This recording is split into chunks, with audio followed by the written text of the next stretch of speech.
Zan yi amfani da wannan dama wajen na fara godewa balaraben gwamnanmu injiniya Abba Kabir Yusuf, tunda ta salon shi ne duk na zo inda nake ta wannan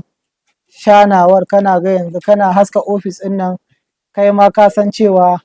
lallai Abba gida gida ya haska Nasarawa, ya haska jihar Kano gaba ɗaya. Kuma zan yi amfani da wannan dama wajen na godewa dukkanin manyan baƙi wanda suka halarci wannan guri, musamman ma babban baƙonmu, ɗan madubin dubawanmu, abin alfaharinmu, ɗan giwa, shi ma giwa ne, kwamishinanmu na matasa da wasanni na jihar Kano, wanda shi ne ya zo ya buɗe wannan guri, da shugaban jam'iyya na jihar Kano, da mai ba gwamna shawara a kan harkokin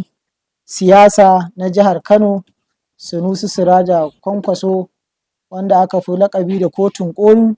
da babban jagoranmu na ƙaramar hukumar Nasarawa,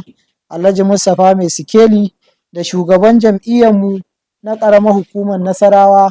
da dukkanin masu ba wa gwamna shawara wanda suka halarci wannan guri, musamman ma na kan harkar addinai,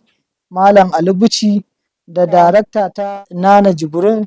da dukkanin al'umma wanda lokaci ba zai bayar ambaci sunansu ba, musamman ma 'yan ƙaramar hukumarmu wanda suke ba mu haɗin kai, da dukkanin wanda ma ba su samu dama ba suka yi mana addu'a. Muna yi wa kowa fatan alkhairi, kuma ina barar addu'a Allah ya sa Allah ya riƙo da hannuna, Allah kuma ya mana jan gora, Allah ya albarkaci wannan ƙaramar hukuma tamu ta Nasarawa, da jihar Kano, da Najeriya ma gaba ɗaya.